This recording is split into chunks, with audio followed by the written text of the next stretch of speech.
சஞ்சீவ் அவர் கூட உங்களுக்கு என்னதாங்க பிரச்சனை, ஏன் இப்படியெல்லாம் வந்து கேள்வியெல்லாம் கேட்டீங்க அப்படிங்கிற மாதிரி ஸ்ரீகுமார் அவர்கிட்ட கேட்ட கேள்விக்கெல்லாம் பதில் கொடுத்திருக்காரு. அவர் ஒன்னும் என்கிட்ட தப்பா நடந்துக்கல, ப்ளீஸ் இப்படியெல்லாம் பேசாதீங்கன்னு இப்ப டிராகன் மூவியோட ஹீரோயின் ஒரு சில விஷயங்களை சொல்லி வேதனைப்பட்டிருக்காங்க. வாங்க என்னாச்சுங்கிறத பார்க்கலாம். நம்ம எல்லாருக்குமே தெரியும் வானத்தை போல சீரியல் ரொம்ப நல்லா போயிட்டு இருந்துச்சு. இந்த சீரியல் வந்து நல்ல ரீச்சை கொடுத்தது ஸ்ரீகுமார் அவருக்குன்னு சொல்லலாம். அது முடிஞ்சதுக்கு அப்புறமா வேறு சீரியல் எதுலையுமே அவர் கமிட் ஆகாம இருந்தாரு. அதுக்கப்புறம் அமரன் படத்துல எல்லாம் சின்ன சின்ன ரோல் வாய்ப்பெல்லாம் இவருக்கு கிடைச்சது. அப்புறம் தெரியலையோ சரி அமரன்லயோ சரி சின்ன ரோல் தான் வந்து எனக்கு கிடைச்சது.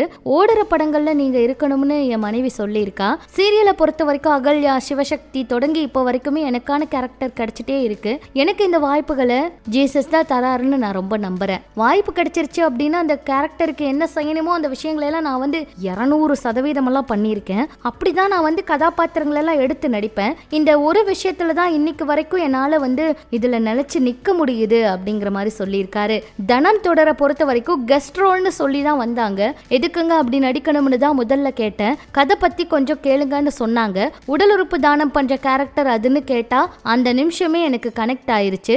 ஏன்னா 20 வருஷத்துக்கு முன்னாடியே என்னுடைய உடல்ல மற்றவங்களுக்கு பயன்படக்கூடிய எல்லா உறுப்புகளையும் தானம் செய்து எழுதி கொடுத்தவனா இந்த ஒரு விஷயத்தால தான் கொஞ்சம் எபிசோட்னாலும் பரவாயில்லன்னு நான் வந்து நடிக்க சம்மதிச்சேன். அது மட்டும் இல்லாம சஞ்சீவ் அவர் கூட உங்களுக்கு என்னதாங்க பிரச்சனை அப்படிங்கிற மாதிரி கேள்வி எல்லாம் கேட்டிருக்காங்க. அதுக்கு அவர் என்ன சொல்லியிருக்காருன்னா, சஞ்சீவ் அவரும் நானும் இன்னைக்கு நேத்தெல்லாம் நண்பர் கிடையாது, ரொம்ப வருஷமா நாங்க நல்ல நட்போட இருக்கோம். அவரும் சரி விஜய் சாரும் சரி ஒரு காலத்துல நண்பர்களா இருந்தவங்க.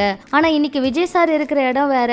அதனால இப்ப பழைய விஷயங்களை பத்தி பொது வழியில பேசுறப்ப கொஞ்சம் கவனமா பேசணும், இல்லன்னா ட்ரோல் மெட்டீரியலா நம்ம ஆயிருவோம். நானும் நடிகர் சூர்யா சாரும் ஒரே இடத்துல நின்னுதான் டான்ஸ் ஆடணும், ஒரே வரிசையில நின்னுதான் டான்ஸ் ஆடணும். ஆனா இன்னைக்கு நான் அதெல்லாம் வந்து ஓப்பனா வெளியே சொல்லிக்கிட்டா இருக்கேன். அப்படியெல்லாம் நடந்ததை பத்தி சொல்லவே கூடாது. ஒரு சில விஷயங்கள் பேசினா ரசிப்பாங்க, ஒரு சில விஷயங்கள் பேசினா ரசிக்க மாட்டாங்க. அதெல்லாம் தெரிஞ்சுதான் எல்லா இடத்துக்கு தகுந்த மாதிரி நாம நம்மளை வந்து மாத்திக்கிட்டு பேசணும். ஆனா நானும் வந்து இதை நேரடியா அவன்கிட்டயே சொல்லி இருக்கலாம், பொது வழியில சொல்லியிருக்க கூடாதுன்னு அப்புறம் தான் எனக்கு தோணுச்சு. உடனே நான் சாரியும் கேட்டுட்டேன். அவனுமே அதை பெருசா எடுத்துக்கல.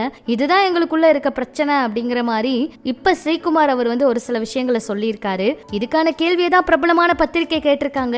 இதுக்கு விளக்கமும் கொடுத்து அந்த பிரச்சனையை அவரு முடிச்சும் வச்சுட்டாரு அப்படின்னு தான் சொல்லணும். இப்படி இது ஒரு பக்கம் இருக்க, இப்போ வந்து டிராகன் படம் நல்ல வரவேற்பு பெற்றிருந்துச்சு. இந்த படத்துக்கு கயாடவங்களுக்கு நல்ல வரவேற்பு கிடைச்சிருக்குன்னு சொல்லலாம். ஒரு பேட்டியில பேசும்போது பிரதீப் அவரு கயாட அவங்க போன்ல வந்து லோகர் தெலுங்கு சினிமாவோட உச்சத்துல இருக்க நடிகை அப்படின்னு மீம் கிரியேட் செய்திருப்பதை பார்த்திருக்காரு. அதுக்கு பயங்கரமா கலாய்ச்சு, நீங்களே மீம் கிரியேட் பண்ணிப்பீங்களா, நீங்க தெலுங்கு சினிமாவோட உச்ச நடிகையானா அப்படின்னு பயங்கரமா வந்து காமெடி பண்ணியிருப்பாரு. இந்த பேட்டி வைரல் ஆச்சு. இதை பார்த்து நிறைய பேர் வந்து பிரதீப் அவருக்கு தலகணம் வந்துருச்சு. 2 படத்துல நடிச்சா நீங்க பெரிய ஆளா அப்படின்லாம் பேச ஆரம்பிச்சுட்டாங்க. ஒரு நடிகை கிட்ட எப்படி பேசணும்னு கூடவா தெரியாது அப்படின்னு பயங்கரமா திட்ட ஆரம்பிச்சுட்டாங்க.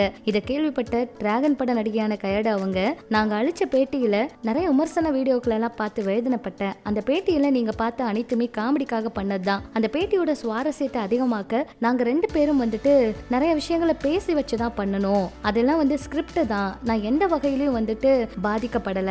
நாங்க சந்தோஷமா தான் இருக்கோம். நெகட்டிவான விஷயங்களை பரப்பாதீங்க. அது ஒரு நகைச்சுவையான பேட்டி. அதை பார்த்து நீங்க சிரிச்ச சந்தோஷப்படுங்க அப்படிங்கிற மாதிரியும், எனக்கு அன்பு ஆதரவு கொடுத்த எல்லாருக்கும் நன்றி அப்படிங்கிற மாதிரியும் பேசியிருக்காங்க. இதெல்லாம் பற்றி உங்களோட கருத்துக்களை சொல்லுங்க. இன்னும் இது போல நிறைய சினிமா தகவல்களை தெரிஞ்சுக்க நம்ம சேனல் கூட இணைஞ்சிருங்க.